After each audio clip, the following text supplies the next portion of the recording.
Sharadam Devi Ramakrishna Jagadgurum Padapadme Tayo Shritva Pranamami Muhurmuhu.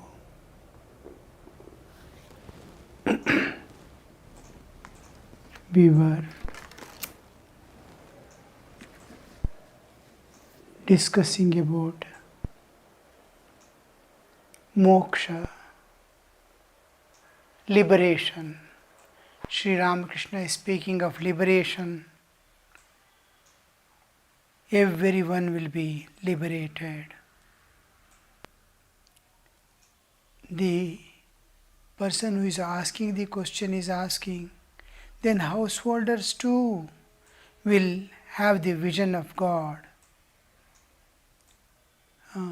Vision of God is liberation. To see God, to experience God, to come in face to face with God, we have to transcend the nature and go beyond.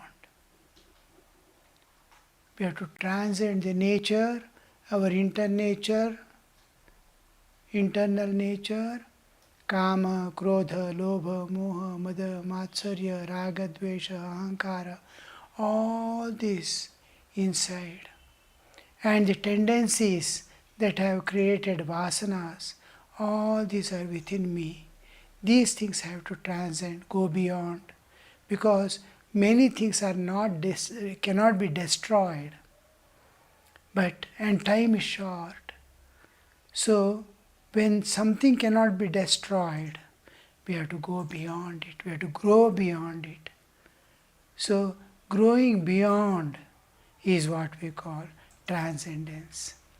We go beyond it. So the many things, even the Kama Krodhadi, it is nature's forces. So to destroy the vasanas one by one, it takes lot of time. But by grace of God, if you have a sincere heart to achieve that goal, and it is the watchword of your life, day and night, with all these duties of life, all these things, how shall I transcend and go? Because this life in the world also cannot be eliminated, nor I can leave the spiritual practices to reach God.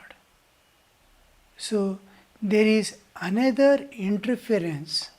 I am invoking the divine interference where I cannot do myself all the work. I call someone for my help. Like that,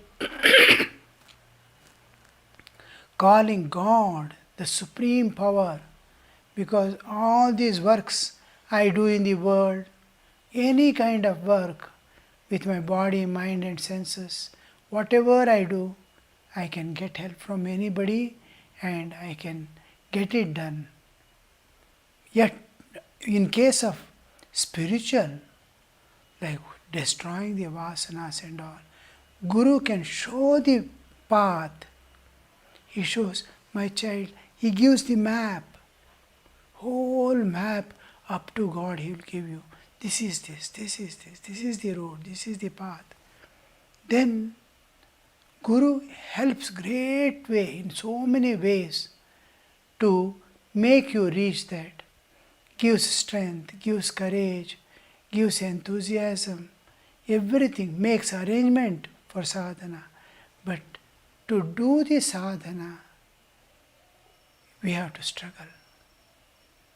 So this little part, when everything is conducive, God has arranged, nature has arranged, Guru has come into picture, and everything is favorable, a little effort of yours, a little sense of tyaga in this world, a little mind to feel compassion for others who are suffering. We cannot do anything to the suffering world, But if we are not able to do anything, we can at least pray heartily with tears in our eyes. O Lord, you have given me this support, you have given me food, you have given me health, you have given me so many things. See that others are not deprived of it. This much small prayer, the heart expands. The expansion must be there in you. The mind expanded to the cosmic level, the heart expanded to the cosmic level to love everyone, mind to expand to the cosmic level to be one with nature, and your consciousness, awareness, consciousness, chaitanya, chetana. This chetana should expand to be one with the divine. So, this expansion itself is transcending nature. I am going beyond nature. So, when I struggle to go beyond nature, I must see that I feel for others, and I feel wherever the jiva is there in any plane of existence, anywhere, bhuva, swa, adala, vitala, any plane of existence, I must at least mentally conceive how much painful it would be in the lower dimensions, and feel for them. Wherever they are, O Lord, give them peace. Give them strength to bear. It is their own karma, yet give them strength to bear. So these prayers will make your heart expand. To love God intimately in some form, or to constantly renounce everything of this world and concentrate on the impersonal absolute. The personal absolute, the same God as personal, you can have access to it through love. Love is the only thing that is demanded in case of personal.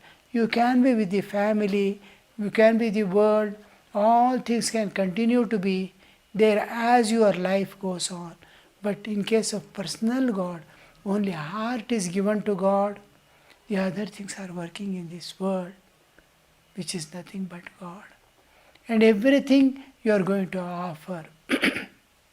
You see, if your awareness, in your awareness, you feel the living presence of God and attend to all duties of your life. You are feeling just like somebody so dear to you is in the hospital, you don't get leave. You are admitted to the hospital, and what would be your mental condition? That person whom you love most, his awareness, in your awareness, that person alone is there. You are doing all the works and all activities of life, but that constantly is there in your awareness. What happened? Shall I ring up to the doctor and see? Shall I ring up to the nurse and see? Is there anybody? What is the condition? So, the awareness is different from mind. Even mind is working on computer. Body is working in the world. But awareness, in this awareness, same awareness, if the living presence of God you are feeling, what a peace and joy, the whole system of your existence, the body, mind complex, would be feeling that peace and that joy of being in the company of God. So this company of living presence of God will make all your activities into a worship. Your life itself is a worship unto God. If you keep in your awareness the living presence, as if God is living and you are with Him. And God is a conscious entity. God is a conscious, just like I am conscious, I have a little consciousness. And among all the species, I have the maximum consciousness expressed. In human, maximum. But it has to, in case of a realized soul, whole consciousness is Purna Prajna. I have got overall this, that, little consciousness. With this little consciousness, what I am. I am able to understand His word. Anybody speaks anything, I am able to understand. I am able to grasp. Can invent so many things. I can discover. I can advance in any field. I can do any activity with this small consciousness I have.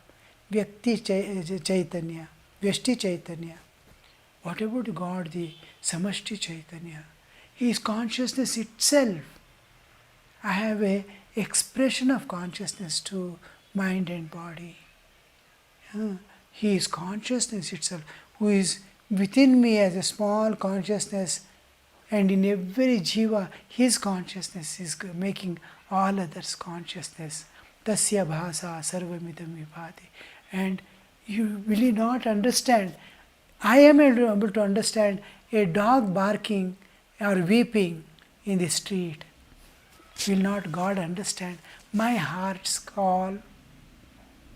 So when I keep Him, feel His living presence in my mind, and I feel from the heart I must see Him, then God responds to all my work and activities on one side. It is becoming a worship unto this one. I am talking to God.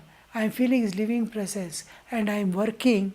This working is like a singing to the Lord, a conversation, a beautiful conversation, as if, or I am dancing in front of God. Every activity, I am taking bath, I am cooking, I am going here and there, is feeding the children, earning the money. All these activities of my life is a offering unto God. If my awareness is filled with His living presence, and He understands it and starts moving with me, because He has no limitation. I am limited. I cannot come to you as you want. Suppose you want me to come to you as a dog. I cannot come. I am limited by this form. But God is not limited. So when I keep Him His living presence, He immediately presents His presence, though I am not able to see, because my Divya Chakshu has not opened. But His presence is there, which I am not able to see. But in the heart of heart, I can experience His living presence is itself making my heart to understand His with me. This is God moving with you. And when this feeling living presence with the actual presence of God with you, which you are not able to see, slowly you grow in longing. You feel great longing. Oh, I am thinking of you day and night. Where are you now? Where are you? Where are you? Heart start panting. When I am unable to bear these pangs of separation from God, though I am feeling His living presence with me, I am able to mentally touch His feet, feel His hands, feel His body. This is personal God. So when you are able to feel that, then the next stage would be, as soon as this living presence starts becoming longing to see God, then God reveals Himself. He was with you.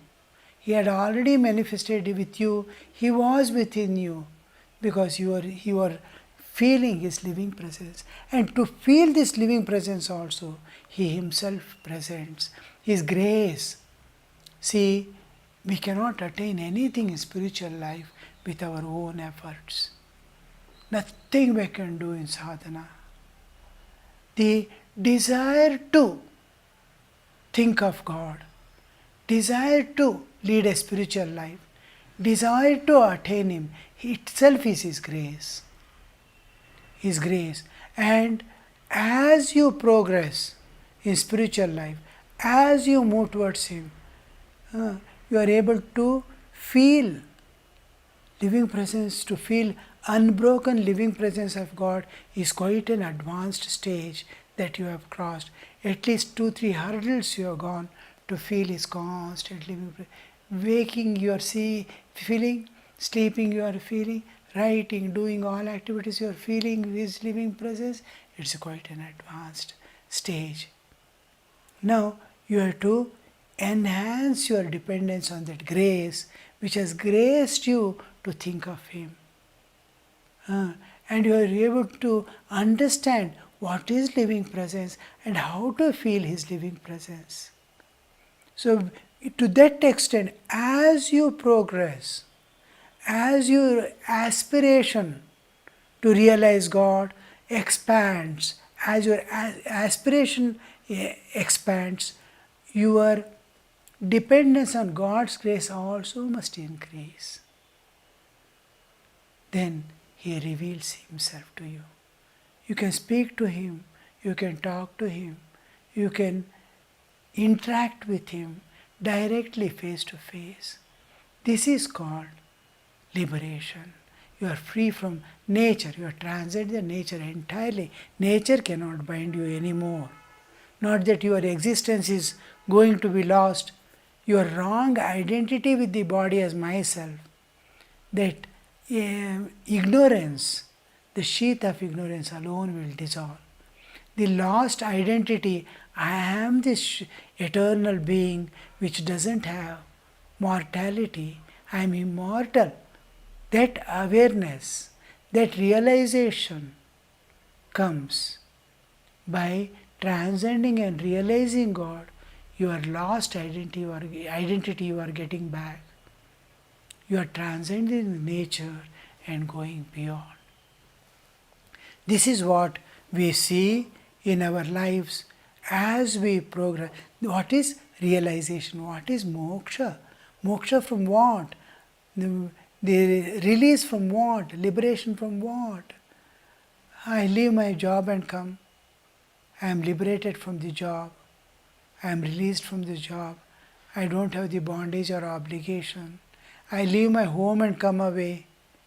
One more bondage is gone, one more liberation. I am free from the family affairs and problems.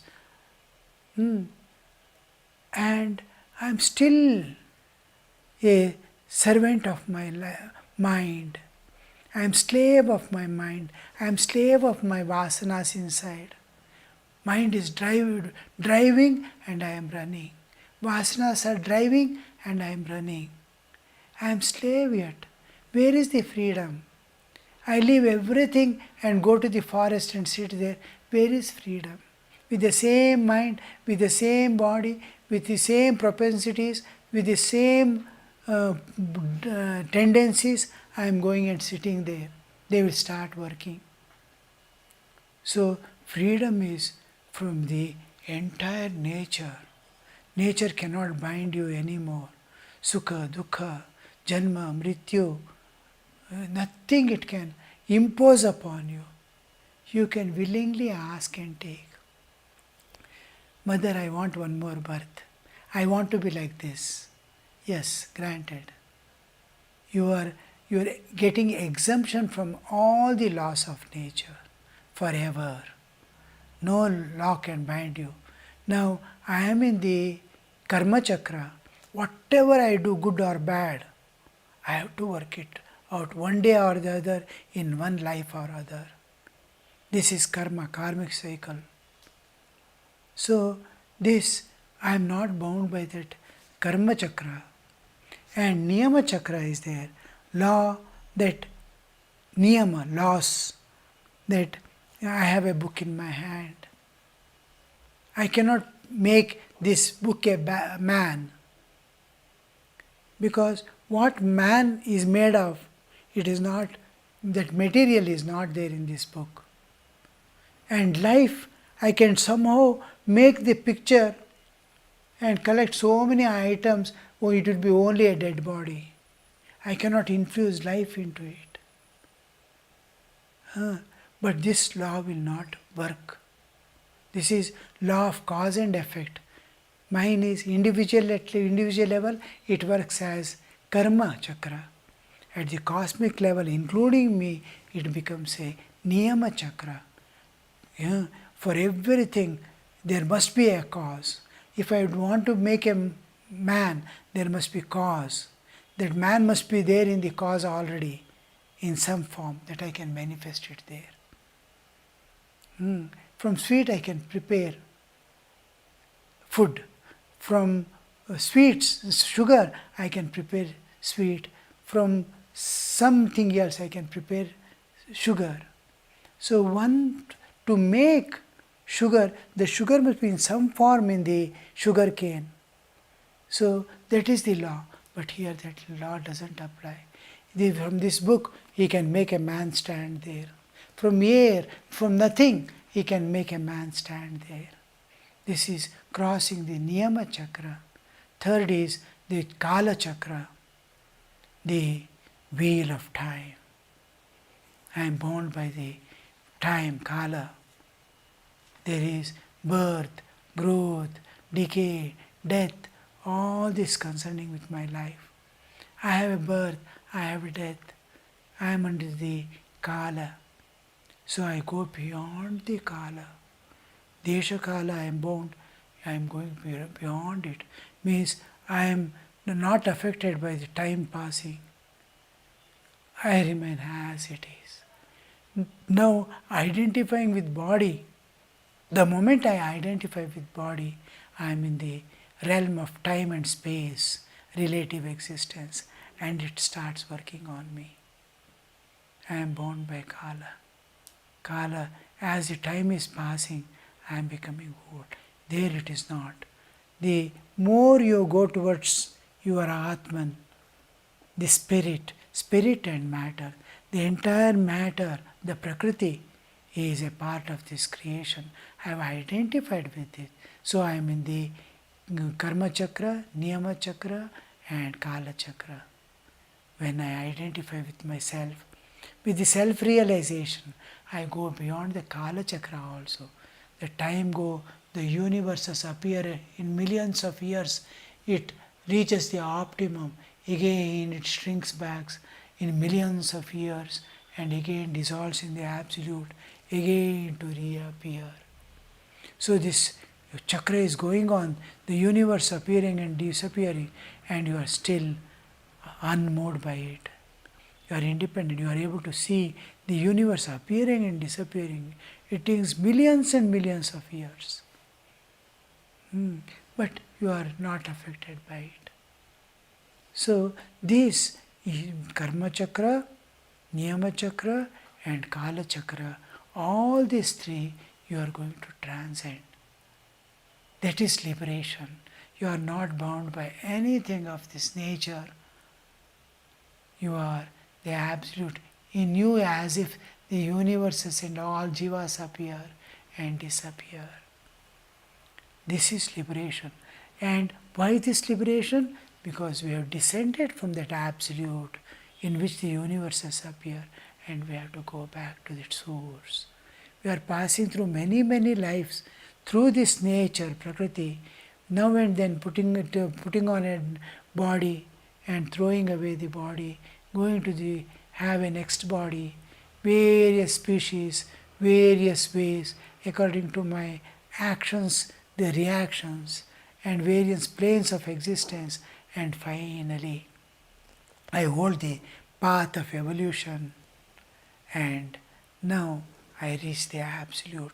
Now this path of evolution is what Sri Ramakrishna, the devotee, is asking. The devotees who have come and occupied the place in front of Sri Ramakrishna, all those who are sitting are on the verge. They have crossed all the many, many lives to come that stage of final delivery. They are delivered from the nature to the other side, and they are all sitting now around Sri Ramakrishna. That is to meet the incarnation, to sit at the feet of Avatara. The God has come in human form to sit at his feet and listen to his words. What must be their spiritual status? Unimaginable. So even to now, to speak about this and for you people to listen to this, what a great thing. to listen to the story of Avatara, the Leela of Avatara, the divine play of Avatara, to listen how much of evolved state ours too could be, that we have come to the stage of listening to his words. So this here we find, that's why that question is arising in, then we too can see God, no? One of the neighbor is asking, she says, yes, everybody will be realized. There is a relationship between realization and liberation. That is seeing God and getting liberated. Seeing God, by seeing God alone, you will be liberated. By acquiring anything of this universe, the whole universe becoming yours also, you will not be liberated. By seeing God, who pervades this universe, who is the substratum of this universe, and who has become the entire universe, seeing Him, I will be transcending the entire nature, and I will be attaining total freedom. Yesterday we saw Dharma, Artha, Kama, Moksha. This is eternal freedom from all bondages and suffering forever. So this state of attainment that we have to go, and for that the four Purusharthas, having come to this world of mortals with this body, in this world of dualities we are living, and how to live in this world and go beyond dharma. Live according to the laws of nature. Artha, earn money or whatever you want by legitimate means, and to the extent you have the means, you enjoy. And finally, in and through all this, see that the last moksha is not defeated. The purpose of all this dharma, artha, kama, to fulfill all the needs and legitimate desires in life, dharma, artha, kama, kama is legitimate desires are being fulfilled because they are necessities of life. So when these are fulfilled, I am going to transcend and attain this mukti. Whole thing is for this mukti. I am following. I have to live.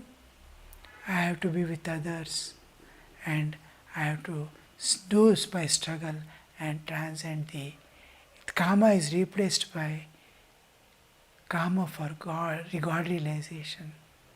Slowly, as we evolve, the worldly desires will dissolve away. One desire will always remain, that comes from the depths of our being, to be free from all this. Enough, enough. I want to go beyond. This is the longing for realization. And mumukshutva, mokshum, ichuhu, mumukshu, desire for liberation and attainment of that liberation. So this is the whole. Sri Ramakrishna says everyone will realize, if God, that is, everyone will be liberated. Om Shanti Shanti Shanti Harihi Om Tat Sat Shri Ramakrishna Arpanamastu.